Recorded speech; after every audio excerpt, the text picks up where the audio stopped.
Hello, good evening all of you. मैं Sanjeet, vocational teacher, automobile government senior secondary school Dighawa Jatan. मैं आप सबका आपके अपने YouTube channel NSQ of edu info पर स्वागत करता हूं। आप सबने NSQ ऑफ के अंडर चल रही 14 स्किल्स का सिलेबस देख लिया होगा कि हरियाणा बोर्ड ने अब की बार जो पैटर्न बनाया है उसके अंदर 10 नंबर का 10 नंबर का एम्प्लॉयबिलिटी स्किल का चैप्टर डाला है।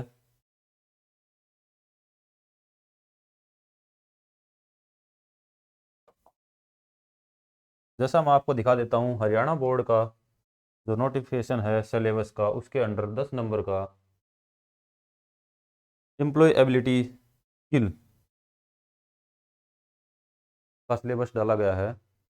आज हम एम्प्लॉयबिलिटी स्किल के सिलेबस के ऊपर डिस्कस करेंगे और चैप्टर्स को कवर करने की कोशिश करेंगे। तो बच्चों, सबसे पहले हम जानते हैं एम्प्लॉयबिलिटी स्किल के बारे में कि एम्प्लॉयबिलिटी स्किल क्या होती है।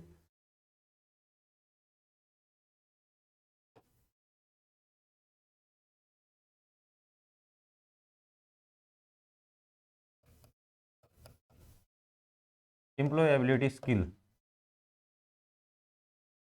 एम्प्लॉयबिलिटी स्किल का मतलब है कि काम करने योग्य व्यक्ति के अंदर काम करने की योग्यता है या नहीं, उसके अंदर स्किल स्किल मतलब उसके अंदर बोलने की स्किल है या नहीं, बात करने की स्किल है या नहीं, बात करने का तरीका उसको है या नहीं। ये सब चीज़ों के बारे में हम पढ़ेंगे एम्प्लॉयबिलिटी स्किल के अंदर। तो एम्प्लॉयबिलिटी स्किल का सिलेबस कवर करवाते हैं हम आपको 6 या 7 दिनों के अंदर। मैं आपको पूरा सिलेबस कवर करवाने की कोशिश करूंगा। तो मैंने अपने हाथों से नोट्स बनाए हैं, उन नोट्स के ऊपर ही हम चर्चा करते हैं।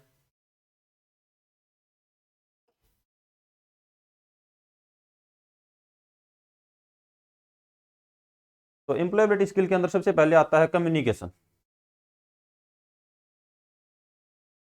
कम्युनिकेशन कम्युनिकेशन क्या होता है भाई? जो मैं आपके साथ अब बोल रहा हूँ, बात कर रहा हूँ, वो कम्युनिकेशन का एक तरीका है। कम्युनिकेशन का मतलब होता है वार्तालाप, बातचीत करना, अपने विचारों को दूसरों तक पहुंचाने की जो प्रक्रिया है वो कम्युनिकेशन कहलाती है। तो जैसे कम्युनिकेशन शब्द जो है वो लैटिन भाषा के कम्युनिकेयर कम्युनिकेयर शब्द से बना है, जिसका अर्थ होता है टू शेयर, मतलब बातों को आदान प्रदान करना। वो कहलाता है कम्युनिकेशन। सूचना का आदान प्रदान की प्रक्रिया क्या कहलाती है? कम्युनिकेशन कहलाती है।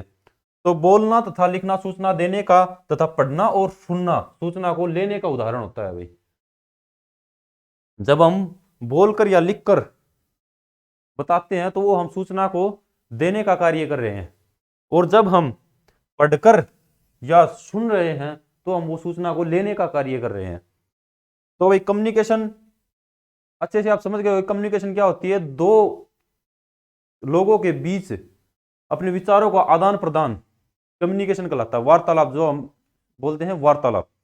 तो इसके अंदर हम बात करते हैं कम्युनिकेशन। तो कम्युनिकेशन सबसे मेन मायने रखती है। आपने अपना जो ऑटोमोबाइल लगा लो, IT लगा लो, ब्यूटी वेलनेस लगा लो, कुछ भी लगा लो, आपने अपनी स्किल या डिप्लोमा जो भी कंप्लीट किया उसके बाद आप कहीं भी जॉब वगैरह के लिए जाते हो, तो वहां सबसे ज्यादा मायने रखता है आपकी कम्युनिकेशन, आपका बातचीत का ढंग, बोलने का तरीका, बात करने का तरीका, उठने का तरीका, बैठने का तरीके। वो सब हम एम्प्लॉयबिलिटी स्किल के अंदर पढ़ने की कोशिश करेंगे और आपको समझाने की कोशिश करेंगे, बताने की कोशिश करेंगे। तो सबसे पहले हमने जैसे पढ़ा कम्युनिकेशन के बारे में, तो कम्युनिकेशन क्या होता है कि दो बंदों के बीच के विचारों का आदान प्रदान कम्युनिकेशन कहलाता है।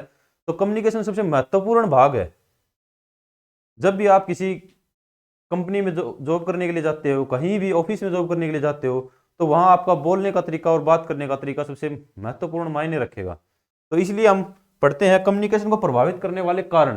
कम्युनिकेशन को कौन कौन से तरीके हैं जो कम्युनिकेशन को प्रभावित करते हैं? भाई हमारी जो कम्युनिकेशन है उसको प्रभावित करने के कारणों के बारे में पढ़ेंगे हम कि भाई क्या कारण होते हैं कि जब किसी की कम्युनिकेशन मतलब वार्तालाप अच्छी नहीं मानी जाती, तो उसके क्या कारण होते हैं भाई? किन कारणों से किसी व्यक्ति की कम्युनिकेशन को हम बेकार बता सकते हैं या मतलब उसके तरीके को बढ़िया नहीं बताना चाहते? तो उसके पीछे क्या कारण होते हैं? सबसे पहला जो कारण होता है वो भाषा का कारण होता है भाई। भाषा, गलत शब्दों का प्रयोग, भाषा का ज्ञान तथा सूचना का अभाव कम्युनिकेशन को प्रभावित करता है। अब सबसे मेन होता है भाषा भाई। भाषा कहीं, जैसे कि अपना हिंदुस्तान है, हिंदुस्तान के अंदर हिंदी भाषा का प्रयोग किया जाता है, लेकिन चाइना के अंदर दूसरी भाषा का प्रयोग किया जाता है। अब हिंदुस्तान का व्यक्ति अगर चाइना के अंदर जाकर के कम्युनिकेशन करने की कोशिश करे तो कम्युनिकेशन अच्छी तरह से नहीं कर पाएगा, क्योंकि अपने भाषा मैच नहीं कर पाएगी। तो सबसे जो मेन कारण होता है भाषा, गलत शब्दों का प्रयोग अगर हम करते हैं, भाषा का ज्ञान हमारे को नहीं है, सूचना हमारे को, सूचना का अभाव है, तो कम्युनिकेशन हम अच्छे तरीके से नहीं कर पाएंगे। दूसरा, देखने का नजरिया। देखने का नजरिया, व्यक्ति के दिमाग का देखने का नजरिया कम्युनिकेशन को बहुत ज्यादा प्रभावित करता है। जैसे कि भाई मैंने कोई चित्र बना दिया, उस चित्र को कोई अलग नजर से देखता है तो दूसरा व्यक्ति उसी चित्र को अलग नजर से देखता है, तो वो सब अपनी कम्युनिकेशन को प्रभावित करता है।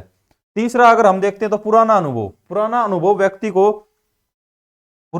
व्यक्ति को वार्तालाप करने से रोकता है। जैसे कि अगर हम कहीं किसी दुकान पर गए और उस दुकानदार ने हमारे साथ धोखा कर दिया, तो अगली बार हमारे मन में उसके प्रति क्या रहेगा कि उस दुकानदार ने हमारे साथ धोखा किया है, तो अगली बार अपना उसके साथ वार्तालाप करने का जो तरीका है, नजरिया है, वो ऑटोमेटिक चेंज हो जाएगा।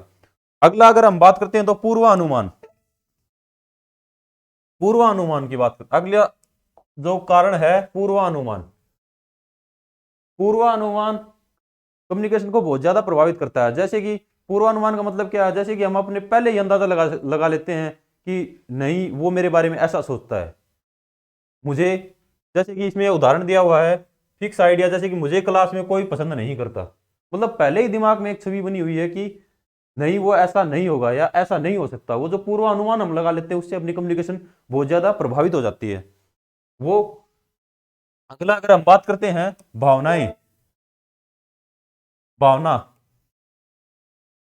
भावना, हमारी भावनाएं और रुचि वार्तालाप को प्रभावित कर। जब हमारा किसी से बात करने में इंटरेस्ट ही नहीं है, कोई हमारा अगर किसी से बात करने का मन ही नहीं कर रहा, तो हमारी जो कम्युनिकेशन है वो बिल्कुल जीरो होगी, हम उसके साथ अच्छी तरह से कम्युनिकेट नहीं कर पाएंगे। अगला जो होता है पर्यावरण। आसपास का माहौल भी वातावरण को बहुत ज्यादा प्रभावित करता है। आसपास के माहौल की बात करते हैं, अगर हम कहीं भी शादी वगैरह में चले गए, बारात में चले गए, कहीं भी चले गए, वहां पे साउंड पोल्यूशन हो रहा है, तो हम अच्छी तरह से अपना कम्युनिकेशन नहीं कर पाएंगे, अपने विचारों का जो आदान प्रदान है वो हम अच्छी तरह से नहीं कर पाएंगे। आगे अगर हम बात करते हैं तो व्यक्तिगत कारण। व्यक्तिगत कारण भी, जैसे अपनी खुद की भावनाएं, आदतें और सोचने का जो तरीका है वो भी कम्युनिकेशन को बहुत ज्यादा प्रभावित करता है। खुद की आदतें, जैसे अपना खड़ा होने का स्टाइल, बैठने का स्टाइल, बोलने का स्टाइल, बात करने का जो तरीका है, वो कम्युनिकेशन को बहुत ज्यादा प्रभावित करता है। अगला आता है संस्कृति। अलग अलग संस्कृति, अलग अलग मतलब होना वार्तालाप को प्रभावित करती है। अलग अलग संस्कृति जो होती है, अलग अलग, जैसे संस्कृति का मतलब अगर हम देखें तो संस्कृति, यहाँ भाषा लगा लो, संस्कृति लगा लो, अगर अलग अलग जगह की अलग अलग संस्कृति होगी तो वहां पे कम्युनिकेशन अच्छी तरह से नहीं हो पाएगा, दोनों एक दूसरे की बातों को अच्छी तरह से नहीं समझ पाएंगे। तो अफेक्टिव कम्युनिकेशन, अगला आता है अफेक्टिव कम्युनिकेशन। प्रभावी वार्तालाप के लिए क्या जरूरी है भाई? कि भाई जो अपनी जो वार्तालाप है वो एकदम बढ़िया और सॉलिड हो, उसके लिए क्या जरूरी है? अफेक्टिव वार्तालाप। जो दो लोगों की कम्युनिकेशन होती है उसको अच्छी तरह से अच्छा बनाने के लिए हमें किन किन बातों का ध्यान रखना चाहिए भाई? साफ, सबसे पहला तो साफ। जो हमारी जो बातें हैं वो एकदम साफ होनी चाहिए। जो आप कहते हैं वो साफ कहें, जो भी आप कहते हैं वो साफ कहें। दूसरा जो है संक्षिप्त, कंसाइज, मतलब साधारण शब्दों का प्रयोग करें। दूसरा भाई, अपना जो भी वार्तालाप है उसके लिए हमेशा साधारण शब्दों का प्रयोग करें, ऐसे शब्दों का प्रयोग ना करें जो दूसरे को समझ में ना आए। तीसरा जो है ठोस, ठोस शब्दों का प्रयोग करें हमेशा, मतलब सही और ठोस शब्दों का, सही शब्दों का प्रयोग करें और भाषा का प्रयोग करें। सही और ठोस शब्दों का हमेशा प्रयोग करें। सुसंगत, टॉपिक से संबंधित बात करें। सुसंगत का मतलब है टॉपिक से संबंधित बात करें, जो टॉपिक अपना चल रहा है ना उससे ही संबंधित बातें करें, उससे एक्स्ट्रा बोलने की कोशिश या एक्स्ट्रा बात करने की कोशिश ना करें। अगला जो है पूर्ण, हमेशा जो है अपनी बात पूरी और अच्छे तरीके से कहें भाई, बात को बीच में आधी ना छोड़ें। वो कम्युनिकेशन का बहुत बेटर और बेस्ट तरीका है कम्युनिकेशन का, अच्छा तरीका है आप अपनी बातों को पूर्ण करें। विनम्र, ईमानदार व दोस्ताना भाव रखें, मीन्स विनम्र हो, अपने से बड़ों का आदर करें। तो विनम्रता पूर्वक और हमेशा विनम्रता पूर्वक बातें करें। तो मेथड्स ऑफ, अब कम्युनिकेशन तो हमने जान लिया कि अफेक्टिव कम्युनिकेशन क्या होती है और कम्युनिकेशन को अफेक्ट करने वाले कारण क्या क्या हैं, कि भाई क्या चीजें तो अपनी जो वार्तालाप उसको बिगाड़ती हैं और क्या अपनी कम्युनिकेशन को सुधारती हैं। तो उन चीजों के बारे में हमने तो डिस्कशन तो कर लिया, लेकिन कम्युनिकेशन के तरीके क्या होते हैं, आपको यही नहीं पता कम्युनिकेशन के तरीके क्या होते हैं। तो मैं आपको बताऊंगा कम्युनिकेशन के क्या तरीके होते हैं भाई। तो कम्युनिकेशन का तो जैसे आपको अब तक पता लग ही गया होगा कि कम्युनिकेशन क्या होता है, कि दो लोगों के बीच में विचारों का जो आदान प्रदान है वो क्या कहलाता है, कम्युनिकेशन कहलाता है। ठीक है, तो कम्युनिकेशन के क्या तरीके होते हैं भाई। सबसे पहला जो तरीका कम्युनिकेशन के अंदर आता है नॉन वर्बल। सबसे पहला तरीका आता है नॉन वर्बल कम्युनिकेशन। दूसरा होता है वर्बल कम्युनिकेशन और विजुअल कम्युनिकेशन। तीनों के बारे में पढ़ेंगे हम अच्छे तरीके से। नॉन वर्बल, अमौखिक। नॉन वर्बल कम्युनिकेशन क्या होती है, नॉन वर्बल मीन्स अमौखिक, वर्बल मीन्स मौखिक और विजुअल मीन्स दृश्य। तो वर्बल कम्युनिकेशन तो क्या होती है भाई, हम शब्दों के द्वारा एक व्यक्ति से दूसरे व्यक्ति तक विचारों का आदान प्रदान क्या कहलाता है, वर्बल कम्युनिकेशन कहलाता है। शब्दों के द्वारा, जैसे मैं बोलकर बता रहा हूं या फिर लिखकर अपने शब्दों का विचार व्यक्त करना क्या कहलाता है, वर्बल कम्युनिकेशन के अंदर आता है। नॉन वर्बल कम्युनिकेशन के अंदर अगर हम बात करते हैं तो नॉन वर्बल कम्युनिकेशन के अंदर शब्दों का प्रयोग नहीं होता, न ही लिखकर बताया जाता है, न ही बोलकर बताया जाता है। तीसरा अगर हम बात करते हैं विजुअल, विजुअल क्या होता है, सिर्फ दृश्यात्मक, सिर्फ देखकर हम बातों से समझ जाएं, वो क्या होता है, विजुअल कम्युनिकेशन होता है। हम एक एक के बारे में अच्छे तरीके से पढ़ेंगे। तो सबसे पहले अगर हम बात करते हैं तो वर्बल कम्युनिकेशन की अगर हम बात करते हैं, सबसे पहले वर्बल कम्युनिकेशन। तो वर्बल कम्युनिकेशन क्या होती है भाई, वर्बल कम्युनिकेशन क्या होती है, शब्दों के द्वारा बोलकर या लिखकर वार्तालाप करना क्या कहलाता है, वर्बल कम्युनिकेशन कहलाता है। शब्दों के द्वारा बोलकर या लिखकर वार्तालाप करना क्या कहलाता है, वर्बल कम्युनिकेशन को। जैसे दो प्रकार का हो गया ना, मौखिक बोलकर और लिखित मतलब कि लिख करके, बोल करके और लिख करके एक दूसरे की बातों को समझाना और समझना क्या कहलाता है, वर्बल कम्युनिकेशन कहलाता है। इसके अंदर जैसे कि बोलकर, जैसे आमने सामने हम बात कर रहे हैं, वर्बल कम्युनिकेशन। फोन पर हम बात कर रहे हैं, वर्बल कम्युनिकेशन। लिखित वार्तालाप क्या होगा, जैसे कि पत्र लिखकर हम एक दूसरे को विचार व्यक्त कर रहे हैं, वो क्या कहलाता है, लिखित कम्युनिकेशन। उसके अंदर ईमेल हो गया, जैसे ईमेल हम अगर करते हैं तो वो भी लिखित कम्युनिकेशन में आएगा, वो भी वर्बल कम्युनिकेशन का एक हिस्सा होता है। तो मौखिक वार्तालाप के, जब हम एक दूसरे से मौखिक वार्तालाप करते हैं और लिखित वार्तालाप करते हैं, क्या फायदे होते हैं और क्या नुकसान होते हैं। तो वर्बल जो कम्युनिकेशन है, मौखिक वार्तालाप है, उसका क्या फायदा होता है भाई, मौखिक वार्तालाप एक तो आसान होती है, उसमें हमारे को, जैसे कि अब एक अनपढ़ व्यक्ति भी आराम से मौखिक वार्तालाप कर सकता है। दूसरा क्या होता है भाई, हमें तुरंत जवाब मिलता है भाई, तुरंत जवाब मिल जाता है हमारे को। कोई जवाब चाहिए, हमारे को इंतजार नहीं करना पड़ता। हमने कुछ बोला, क्या आप खाना खाएंगे, अगले का जवाब आएगा हाँ या ना, हमारे को तुरंत जवाब मिल गया। तो वो क्या होता है, मौखिक जो कम्युनिकेशन है उसका फायदा है। लेकिन उसके नुकसान भी हैं। नुकसान क्या है, अलग अलग संस्कृति, अगर अलग अलग भाषा है, अलग अलग संस्कृति है, वहां पे मैं जो है वर्बल कम्युनिकेशन हमारी काम में नहीं आएगी। दूसरा है अलग भाषा, जैसे बता दिया, अलग भाषा और अलग संस्कृति, तो ये इसके नुकसान होते हैं। तो जैसे कि दिखा रखा आगे, मैंने एक स्लाइड बनाने की कोशिश की है। इसके अंदर ओरल कम्युनिकेशन मीन्स बोल करके बात करना, जैसे ये फोन फोन पे बात करना बोलकर, जैसे कि मैं आपको पढ़ा रहा हूं, ये ओरल कम्युनिकेशन का एक हिस्सा है। रिटन कम्युनिकेशन मतलब लिख करके बताना, जैसे कि पत्र लिखना, एसएमएस कर दिया, मैसेज कर दिया, ईमेल कर दिया, ये सब क्या है, लिखित कम्युनिकेशन। तो आप समझ गए होंगे वर्बल कम्युनिकेशन क्या होती है, कि विचारों को शब्दों द्वारा बोलकर या लिखकर व्यक्त करना क्या कहलाता है, वर्बल कम्युनिकेशन का एक हिस्सा है। वर्बल कम्युनिकेशन दो प्रकार की होती है, मौखिक और लिखित, दो प्रकार की अपनी कम्युनिकेशन, वर्बल कम्युनिकेशन होती है। अब अगर हम बात करते हैं नॉन वर्बल कम्युनिकेशन की, नॉन वर्बल कम्युनिकेशन, तो नॉन वर्बल कम्युनिकेशन क्या होती है, अमौखिक वार्तालाप। मींस इसमें हमारे को शब्दों का प्रयोग नहीं करना।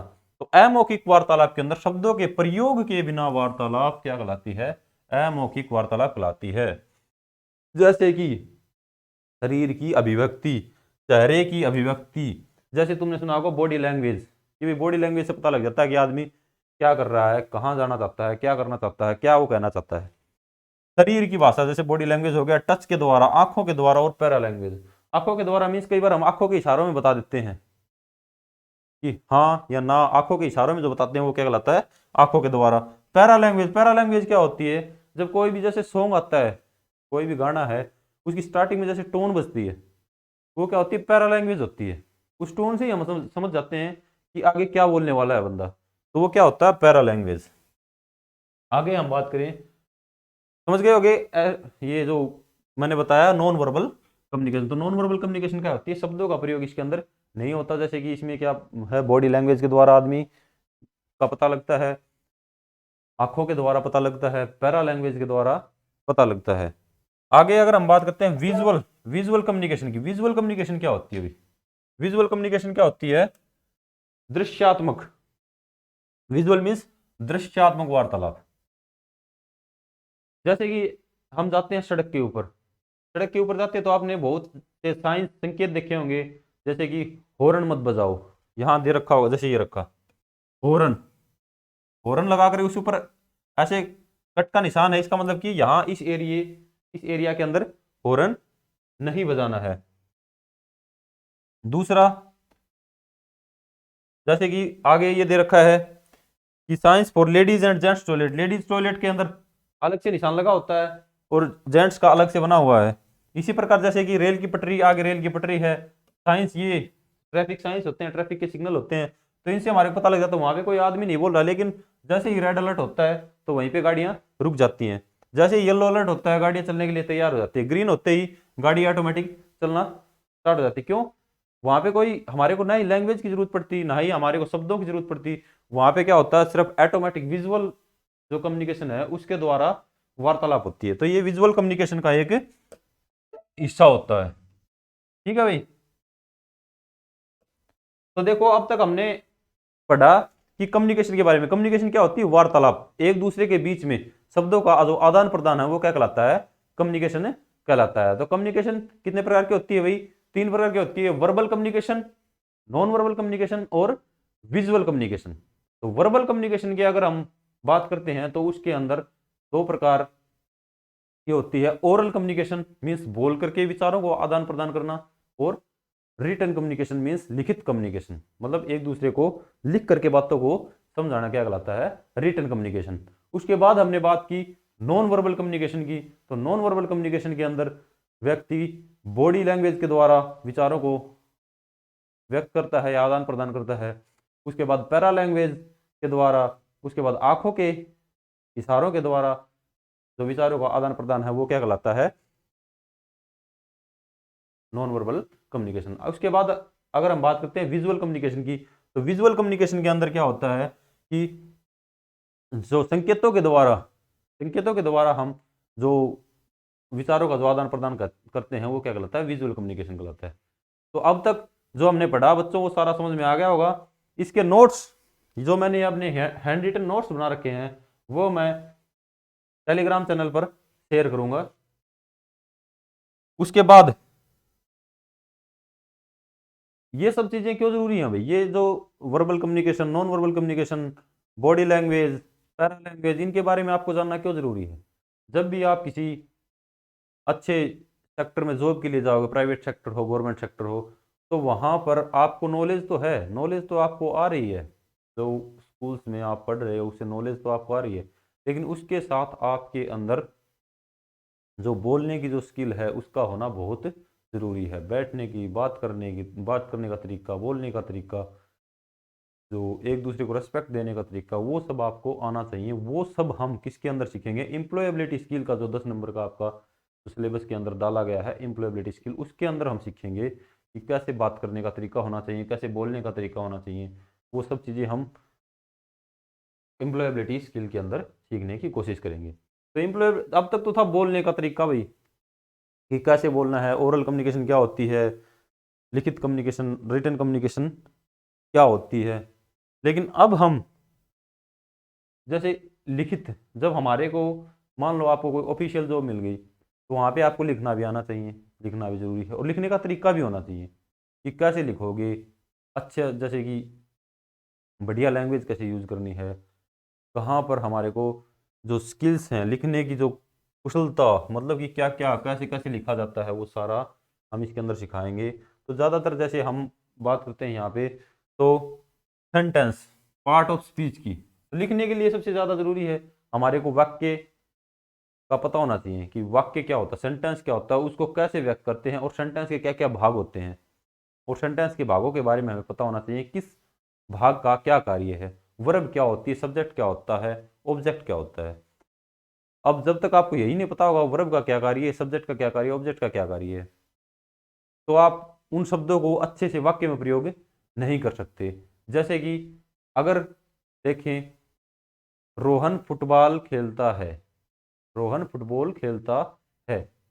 अब इसमें रोहन सब्जेक्ट है, फुटबॉल ऑब्जेक्ट है, खेलता है उसकी क्रिया है।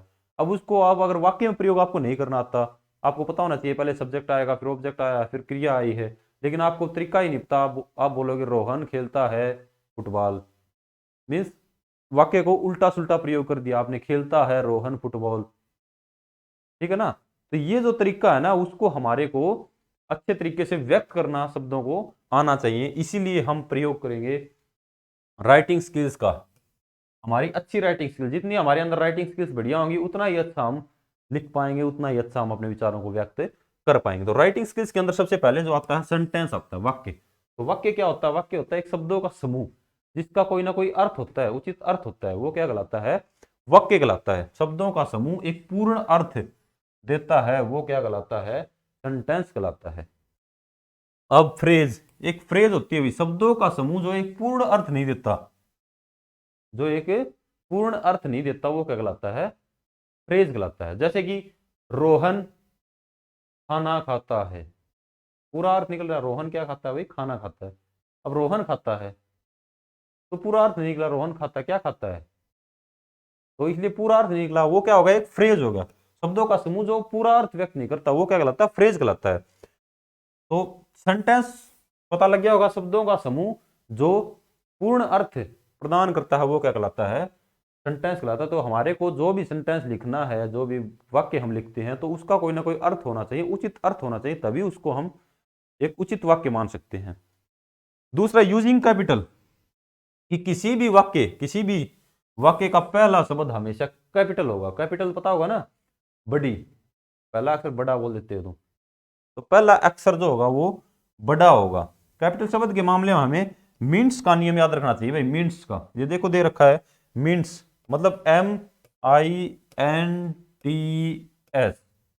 मीन्स का मतलब हुआ, एम से मतलब होता है मंथ, कोई भी मंथ हो उसका जो पहला अक्षर आएगा, जनवरी का J, फरवरी का F, मार्च का M, हमेशा बड़ा आएगा। दूसरा आई, जहां पर भी आई लेटर होगा और अकेला आएगा, वहां पर हमेशा कैपिटल आएगा। जैसे आई एम गोइंग, तो आई हमेशा बड़ा कैपिटल लेटर आएगा।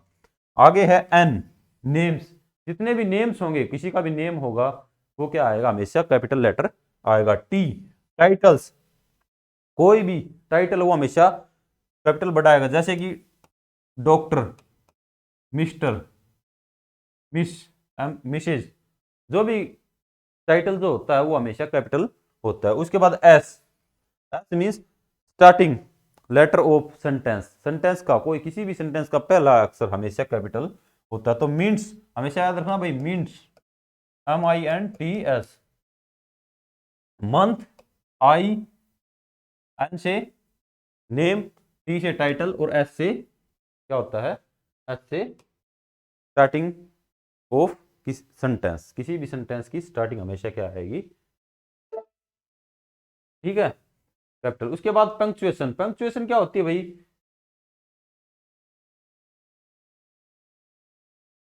पंक्चुएशन, पंक्चुएशन क्या होता है, विराम चिन्ह। पंक्चुएशन क्या होती है, किसी भी वाक्य के बीच में हमारे को पंक्चुएशन का प्रयोग करना पड़ता है। जैसे कि कोमा हो गया, फुल स्टॉप हो गया, कोमा हो गया, साइन ऑफ एक्सक्लेमेशन हो गया, ये सब क्या कहलाते हैं, पंक्चुएशन कहलाते हैं। इनका प्रयोग वाक्य में बहुत ज्यादा जरूरी है भाई। जब तक इनका प्रयोग नहीं होगा ना, हमें पता नहीं लगेगा ये कौन सा वाक्य क्या कहना चाहता है। जैसे कि मैं आपको एक हिंदी में छोटा सा एग्जाम्पल देता हूं। अगर मैं किसी को बोलूं, मैं लिखता हूं यहां पे जैसे मारो मत, इस साइड लिखता हूं मैं,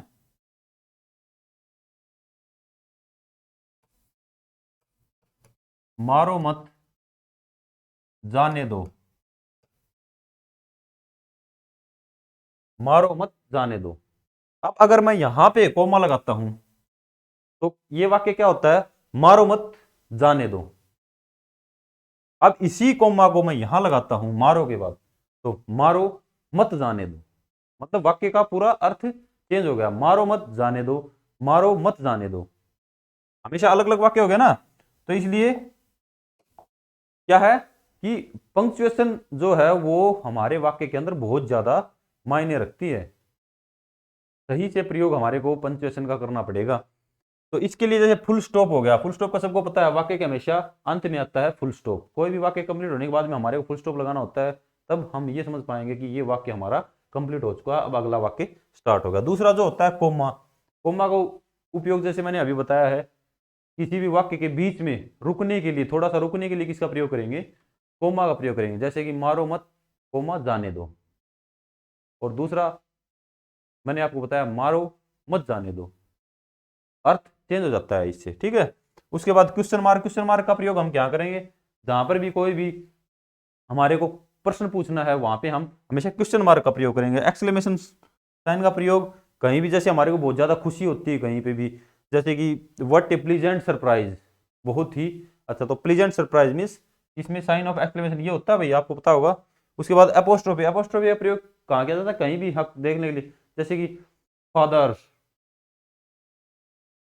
जैसे लेट्स गो, ठीक है, उसमें क्या प्रयोग किया जाता है, अपोस्ट्रोफी एस का प्रयोग किया जाता है। उसके बाद हम बात करेंगे बेसिक पार्ट ऑफ स्पीच की। तो बेसिक पार्ट ऑफ स्पीच, अब वाक्य का प्रयोग तो आपको करना आ जाएगा, लेकिन वाक्य के क्या क्या भाग होते हैं, पार्ट ऑफ स्पीच, स्पीच के क्या क्या भाग होते हैं उसका देखते हैं हम। तो अंग्रेजी भाषा में 8 बेसिक पार्ट ऑफ स्पीच होते हैं। तो सबसे पहले क्या होता है, नाउन होता है, प्रोनाउन होता है, वर्ब होता है, एडजेक्टिव होता है, एडवर्ब होता है, प्रीपोजिशन होता है, कंजक्शन होता है, इंटरजेक्शन होता है। ये सब आपने इंग्लिश में पढ़ा भी होगा, एक बार मैं रिवाइज करवा देता हूं। तो नाउन क्या होता है, कोई भी noun or words that are sentence in a sentence, means noun क्या होता है, किसी भी सेंटेंस में प्रयोग होने वाले, जैसे कि डॉग, टेबल, इंडिया, संजय, ये सब नाम जो है वो सब क्या आएंगे, नाउन के अंदर आएंगे। प्रोनाउन क्या होता है, नाउन की जगह प्रयोग होने वाला शब्द क्या कहलाता है, प्रोनाउन कहलाता है। एडजेक्टिव क्या होता है, विशेषण बोलते हो तुम हिंदी में, ठीक है। एडवर्ब क्या होता है, विशेषण क्या होता है, किसी भी शब्द की विशेषता बताने वाला एडजेक्टिव, जैसे कि तीखा है, कड़वा है, मीठा है, एडजेक्टिव। एडवर्ब क्या होता है, विशेषण की विशेषता बताने वाला एडवर्ब होता है, जैसे बहुत मीठा है। प्रीपोजिशन क्या होती है,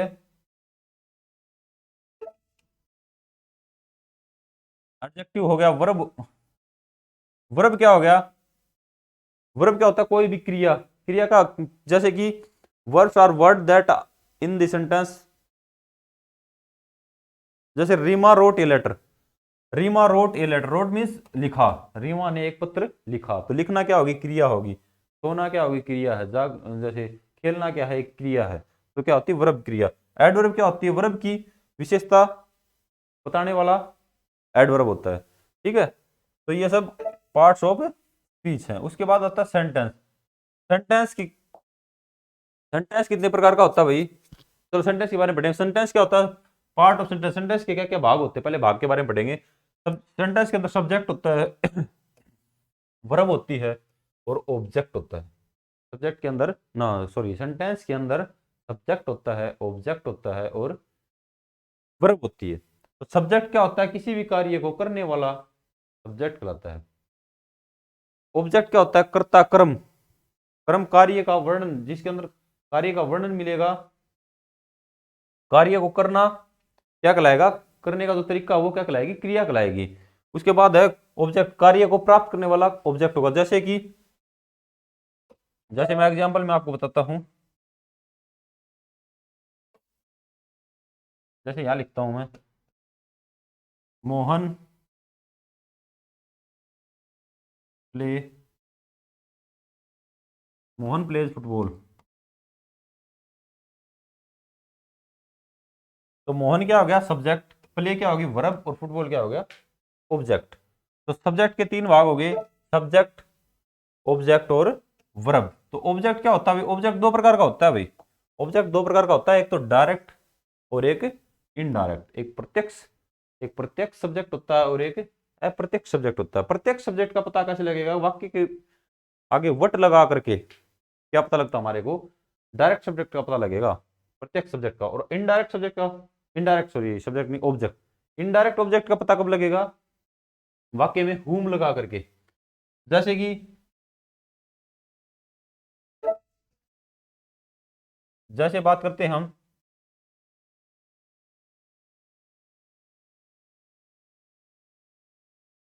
मोहन ने खाना खाया, मोहन खाना खाता है, मोहन खाना खाता है। इसके अंदर मोहन क्या खाता है, खाना खाता है। तो मोहन क्या खाता है, खाना खाता है। तो खाना क्या हो गया, ऑब्जेक्ट हो गया। कैसा ऑब्जेक्ट, डायरेक्ट ऑब्जेक्ट, मोहन खाना खाता है। दूसरा इनडायरेक्ट ऑब्जेक्ट देखते हैं, तो मोहन अपनी मां के लिए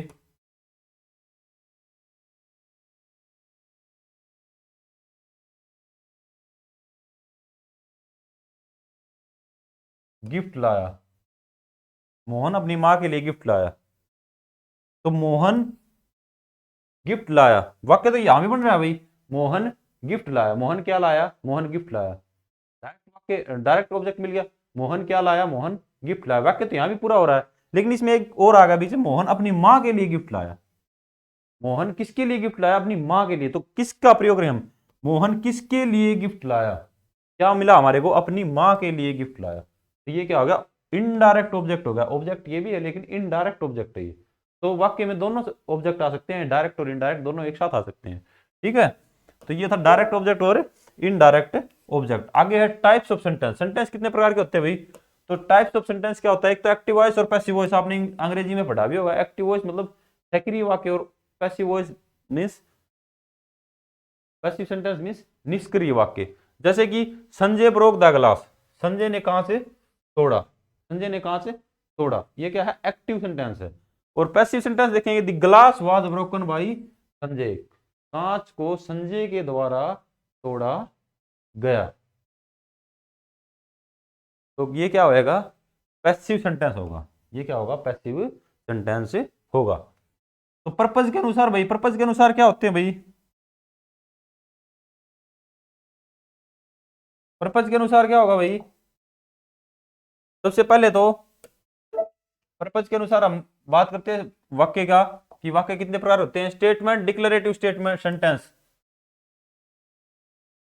जैसे कि सिंपल सा स्टेटमेंट, जैसे आई गो टू स्कूल, मैं स्कूल जाता हूँ। आई लाइक ईटिंग, मैं खाना खाना पसंद करता हूँ। आई लाइक ईटिंग वेजिटेबल्स, सब्जियां खाना पसंद करता हूँ। ये सब क्या है, सीधा सिंपल सेंटेंस, स्टेटमेंट और डिक्लेरेशन सेंटेंस। दूसरा क्या है, क्वेश्चन और इंटरोगेटिव सेंटेंस। क्वेश्चन सेंटेंस कौन से होते हैं, did you go to school, क्या आप स्कूल जाते हैं, क्या आप ये काम करते हैं, क्या आप वो काम करते हो। तो ये क्या होगा, एक इंटेरोगेटिव और क्वेश्चन वाला जो सेंटेंस होगा। दूसरा क्या होगा, इमोशन, रिएक्शन और एक्सक्लेमेटरी। इमोशन वाला, जैसे कि ओ इट्स कोल्ड, बहुत सर्दी है भाई, ठीक है। तो ये क्या होगा, इमोशनल और एक्सक्लेमेटरी सेंटेंस। दूसरा है ऑर्डर और इंपेरेटिव सेंटेंस। ऑर्डर, ऑर्डर किसी को आदेश देना, go to school, go to there means school जाओ, वहां जाओ, ये क्या होगा, ऑर्डर होगा। ठीक है, तो ये सेंटेंस के प्रकार होते हैं। आगे अभी पैराग्राफ। अब सेंटेंस को मिलाकर के क्या बनेगा भाई, तो वाक्यों का जो समूह है वो क्या होता है, पैराग्राफ होता है। वाक्यों का समूह क्या कहलाता है, पैराग्राफ कहलाता है। तो इसलिए जैसे paragraph, I go to government higher secondary school, there are about 100 students and 7 teachers in my school is on the main road. Means ये क्या बन गया, एक पैराग्राफ बन गया। जब बहुत से वाक्यों का जो समूह है वो क्या कहलाएगा, पैराग्राफ कहलाएगा। ठीक है भाई। तो इतना समझ में आया? सब समझ में आ गया कि सेंटेंस क्या होता है, क्योंकि जैसे लिखित स्किल्स, लिखने की जो स्किल्स है वो हमारे को अच्छे से आनी चाहिए। हमें पता होना चाहिए कि इस वर्ब का प्रयोग कहाँ करना है, सब्जेक्ट का प्रयोग कहाँ करना है, ऑब्जेक्ट का प्रयोग कहाँ करना है। ये सब कम्युनिकेशन के बहुत ही महत्वपूर्ण अंग हैं। जब तक हमारे को यही नहीं पता लगेगा कि सब्जेक्ट का जो प्रयोग कहाँ करना है, ऑब्जेक्ट का प्रयोग कहाँ करना है, तो हम अच्छे से कम्युनिकेट नहीं कर सकते, हम अफेक्टिव कम्युनिकेशन नहीं कर सकते। तो कम्युनिकेशन को प्रभावित करने वाले कारणों के बारे में हमने पढ़ा। हमारी प्रभावी कम्युनिकेशन कैसे हो सकती है वो भी हमने पढ़ा। कम्युनिकेशन के कितने प्रकार होते हैं वो भी पढ़ा। वर्बल कम्युनिकेशन भी पढ़ा, नॉन वर्बल कम्युनिकेशन भी पढ़ा, विजुअल कम्युनिकेशन भी पढ़ा। उसके बाद में हमने पढ़ा sentence, parts of speech, parts of sentence, sentence के प्रकार और पैराग्राफ। इन सब बातों के बारे में हमने पढ़ा है। उनको अच्छे से याद करें, अच्छे से दोबारा देखें इनको। इन नोट्स को मैं अपने टेलीग्राम चैनल पर डाल दूंगा, NSQ of Edu। वीडियो के लास्ट में मैं लिंक दूंगा आपको, जो अपना टेलीग्राम चैनल है उसको ज्वाइन करें, और उसके ऊपर मैं आपको अपना जो है ये जो हैंड रिटन नोट्स हैं वो डालूंगा। और धीरे धीरे मैं 7 से 8 दिन में आपका ये पूरा सिलेबस कवर करवाने की कोशिश करूंगा। आपके एग्जाम्स नज़दीक आ रहे हैं, तो जो 10 नंबर का जो एम्प्लॉयबिलिटी स्किल जो है वो अगर किसी का रहता है, बच्चे का किसी ने कवर अप नहीं किया हो अब तक, तो वो इससे कवर कर सकता है। तो धन्यवाद, मिलते हैं अगली वीडियो में अगले नोट्स के साथ, अगले टॉपिक्स के साथ। आगे क्या क्या टॉपिक्स हैं उनके बारे में मैं आपको क्लियर करवाऊंगा। धन्यवाद।